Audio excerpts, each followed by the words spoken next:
Hello there, lovely people. It's Alex from Nintendo Life here, and today we're reviewing for you Princess Peach Showtime on the Nintendo Switch. This review was originally written by the superb PJ O'Reilly and has been adapted for video by me. But anyway, that's more than enough waffling. Let's dive right into things.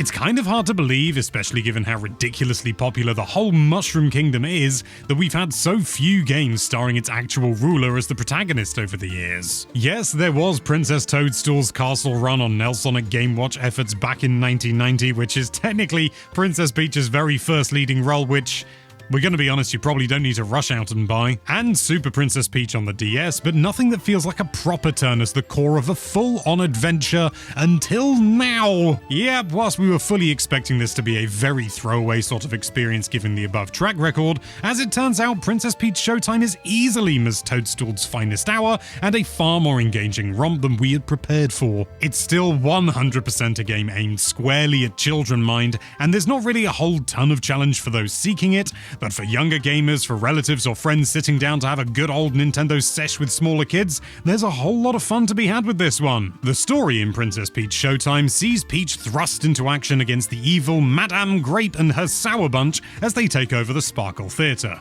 where they've decided to go ahead and start making a huge mess out of all the plays. It's up to Peach, alongside a cute little star called Stella, to jump through a whole bunch of different theatrical scenarios and gather up the power of Sparkle, which they will use to defeat the power of Darkle. No, we're not making that up. So what you've got is a great big excuse for everyone's favourite ass-kicking princess to don a whole bunch of cool costumes as she assumes roles which include slick sword fighter, nimble sneaky ninja, superhero chef, ice skater, and, well, we won't ruin all the transformations for you as discovering them is half the fun. Each play is housed within a level select setup that's not too dissimilar to Super Mario 64, and trust us, that's far from the only retro throwback for the elders to watch out for. And each one of these levels offers a whole new set of gameplay mechanics for you to get to grips with as you decorate cakes, bullet time dodge ninja attacks, do a little singing and dancing, partake in some endless running, and honestly, so much more besides. Zipping through each of these levels or taking it slowly to collect every single sparkle and secret, the only correct way to play, it's a constant joy to see just how much love, care, and attention to tiny details Nintendo has put into this one. Sometimes younger players do tend to get a rough ride with sloppy gameplay experiences and cash grabs, but not here. Every play is smartly designed and engaging, every single one has fun surprises to uncover, and you're constantly buffeted from one scenario to the next, never getting time to feel bored or restless as the controls and objectives keep switching things up. Can you hold your nerve to delicately decorate a spinning cake as baddies close in from every angle, then immediately put on your best Ace Attorney impression to solve a quick mystery across the street? How do you feel about engaging ninjas in Mortal Kombat on your way to winning a dance competition on ice? Because these are the tasks you're being set here, princess. As soon as you feel you're mastering a mechanic, it's snatched away and replaced with something even more silly and fun, and all this mayhem is so nicely animated and detailed that it's hard, as jaded as we were, not to crack a smile. Seriously, once you've seen Ninja Peach sneaking underwater with a tiny little bamboo pipe in her mouth for air, you'll never be the same, mate. Of course, none of this constant changing and shifting would really work if it weren't all immediately accessible to even the greenest of gamers. Each of these mini-games, challenges, and scraps is designed to be played with minimal button inputs. It's sometimes just one button, in fact, or at a push you'll be required to hold a direction and press a single button,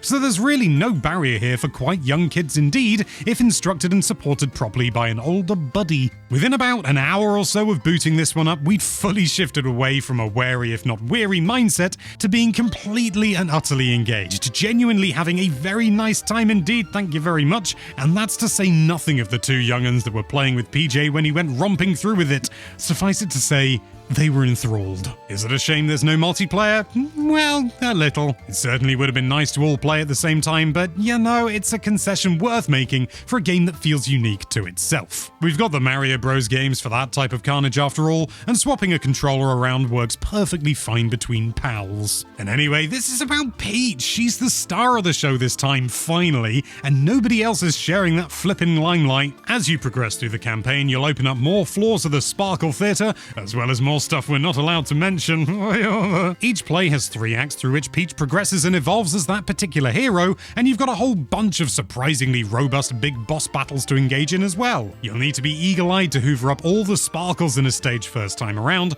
and we don't think we managed it once, in fact. And there are also secret pose locations, which you activate by holding in the shoulder buttons to look fabulous, darling, as well as a little bow tie guy hiding in every act. You can easily rack up double figures of playtime hours grabbing all this stuff. There's just so much more going on here than we expected, and we've said it already, but it's worth reiterating, Showtime really does throw a lot of different stuff your way. It also looks properly fantastic at points, with a nice mix of styles employed across the various stage productions you'll visit. There are loads of outfits and designs to unlock for Peach, and even Stella gets her own ribbon collection as well. It's Nintendo once again fully delivering on that seal of quality. Or at least it would be if it weren't for a few just little small performance issues, which we still just never expect to see from Nintendo, as the Switch, quite understandably at this point, begins to groan under the stress some 7 years down the line from its initial launch. They aren't huge problems, let's be absolutely clear. The frame rate can drop and stutter here and there,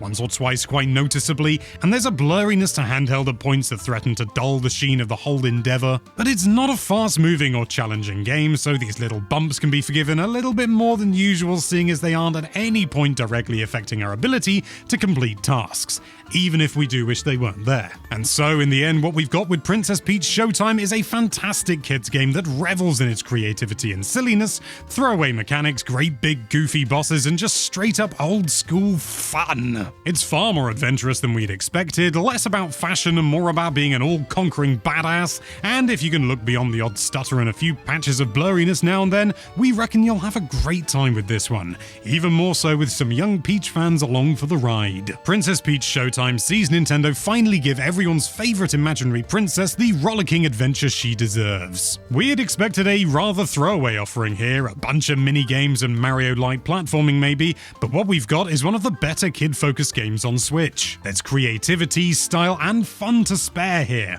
with levels packed full of secrets, cool outfits, and enough new mechanics to ensure nothing outstays its welcome. Come for the fashion, stay for the boss battles, slow-mo bullet dodges, and cardboard horse chases. Besides a few niggling performance issues, this is Nintendo on rather cracking form. Encore, Nintendo, encore.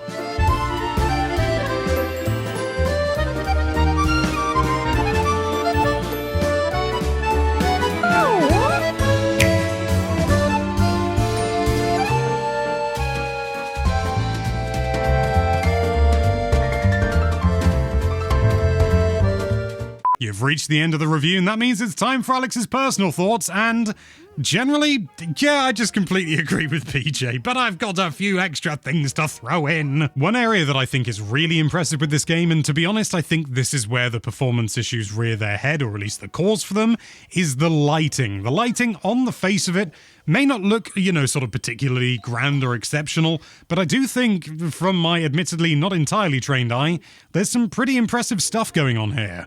It's all obviously dynamic, the shadows are really very crisp for a Switch game, there's bloom where there needs to be highlights, it really feels like we're dealing with a much more advanced lighting engine than we tend to get in most Nintendo games. But we'll probably have to wait for Digital Foundry to point that one out. The lighting just feels right. It feels very artificial in the sense that it feels like genuine artificial lights in real life, like you would get in a stage performance. It just really feels like it's supposed to. And that, unfortunately, can sometimes be a little bit overlooked because when everything looks how you expect it to look, it's not exceptional anymore. But I do think there's some serious work going on here, so that should be acknowledged.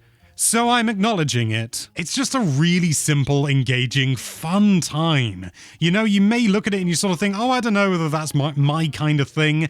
But honestly, when you get your hands on it, you find yourself just playing way more than you anticipate.